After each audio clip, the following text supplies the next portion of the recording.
All right, welcome back, Grayscalers. Welcome back to the Jeep. Okay, so I've got this. Today's kind of a slow day, and I've just been doing some stupid stuff online, and I figured I'm going to show off some of these gadgets that I bought a few weeks back because they're kind of cool, and you might be interested in maybe grabbing one or two of these for the bull run. I think they're kind of neat. I'm not a paid spokesperson. This isn't an advertisement. I'm not an affiliate or anything related to these. These are ticker meters.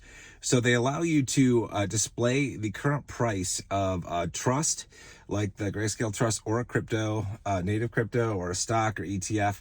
I think that are pretty cool. And they've just got a little light, like is it red or green, like up or down for the day. It can show you different, whether they're up a certain percentage or whatever. I think are pretty cool. I've got three here. These are obviously they all operate off of Wi-Fi. They'll in every minute or two they will connect. Now you can actually stack these things. They kind of stack magnetically almost. And when you do that, you can actually charge the bottom one and it will charge all three if you got three stacks here. So these track the top three trust prices that I'm in: BCHG, LTC Energy, XLM. I've got another three I haven't set up yet that I'm going to configure to track the native crypto prices. Because like in the morning, when I'm making my coffee and all that kind of stuff, it's like when I look at these, like the trust prices, well, there's no pre-market price for Grayscale, right? It's so it's like it shows the previous closing price and the previous trading day. So, but with native crypto, it'll be able to show me like the price of LTC or BCH or XLM. So I'll be able to kind of have an expectation as to like where we're heading in the day, and I think that'll be super exciting. In the bull run, it's schizophrenic during times like this during the summer, where you're just kind of going through murky waters for the most part, which is where I think we're going to be for a while. Maybe after August, things will kind of heat up and things will kind of change with the crypto market. We'll see, for sure. I don't know. Nobody knows exact timing, but I'm thinking that once we make it past August, things will get better. Part of it's just like, a lot of mentality across the market is people are just they're like, well, it's summer, they're on vacation, they're doing all this shit, there's a lot going on, and investing isn't always necessarily on the top of their mind. So you can be in for some choppy waters. Volumes can be low, like we've seen in the trust, much more low, much more low, much lower than what we've seen on a normal day. So that's just to be expected. It is summer, but these little guys are called ticker meters. So what I'm going to do is I will leave the name of these things in the description of the video. And if you're interested, check them out. I saw an ad for these things on Facebook and I was like, okay, I got to get it. Just like I saw this t-shirt on Facebook and I was like, I got to get it. It's perfect timing. Perfect. It's exactly what's needed. And but anyway, you can check these things out. It's like I can't remember what they cost. Maybe I don't think they're $100 a piece. They might be like $80 a piece or something like that. Obviously it's not necessary because you can check prices on your phone, on your workstation, on your laptop. You don't need these things. I just thought it was kind of fun to have a different way to visualize the prices of the trusts as we kind of move through the crypto season. So it was kind of fun. Anyway, that's kind of it. I don't know what else to say. Like I said, I'm not a paid spokesperson, and I don't need to put my standard disclaimer in here that I'm not a financial advisor. You guys know that. But I'm just kind of having fun. I'm going through stupid videos on other channels about how great, crappy ETFs are.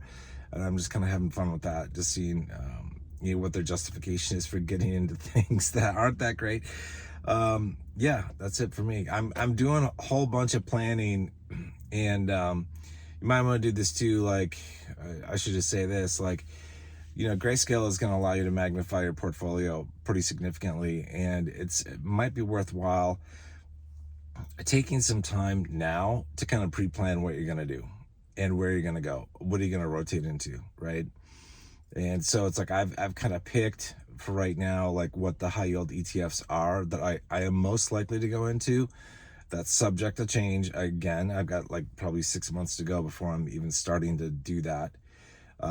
But subject to change. I want to watch these things. I want to watch the yields. I want to watch the NAV. I want to watch, all that kind of stuff. So, but I've got those selected. I've got, a game plan set up in place for end of cycle. So it's like, for example, actually, I'm going to I'll make sure I title this video properly because I'm covering a bunch of stuff here. So I might as well. I just started talking. I'm like, I'll just say some things. All right. So other things I'm going to get into are inverse ETFs for Bitcoin and Ethereum. So you can make money actually as Bitcoin and Ethereum drop. So, and this is a good way to do it. I'm trying to do some calculations actually and figure out, is it more worth it to go into high yield ETFs all in, or save some for like some of the inverse ETFs that they're like SBIT or SETH. So SBIT is a 2x inverse of Bitcoin. So if Bitcoin goes down by like 30 or 40%, let's say 40%, I would think SBIT's going to do twice that in the opposite direction. So Bitcoin drops by 40%, SBIT should go up by 80%, right? If SETH is a 1x, it's not a 2x leverage, it's a 1x inverse. So if Ethereum goes down by 30%, or let's just say it goes down by 50%, okay, then SETH would go up by 50% theoretically. So, you know, in an ideal world, I don't know if it's exact, but I'm trying to do those calculations. Like, will it be worth it to get into those things, or should I just stay in dividend ETFs? Because my plan is, after the crypto run, after I cash out, is probably rotate quite a bit into high yield ETFs. And then I've got a ways to wait actually before I would probably get into an inverse Bitcoin or Ethereum ETF. So it's like, because we have some time to wait. Like if Caesar's right in his thinking and Bitcoin tops out, you know, October or so, thereabouts of 2025, I'll have been cashed out, right, of all my trusts, hopefully, and I'll already be in other assets. So the question becomes, like, do I rotate from some of those assets into SBIT, for example, like in October or November, and stay in there for the next 9 to 12 months? And what kind of gain could I get in comparison to the gain that I could potentially get out of high yield dividend ETFs? I'm trying to do those calculations. I don't know exactly, because we don't know what the price movement of Bitcoin and Ethereum is going to be. But you know what? I start to think about these things, come up with a game plan.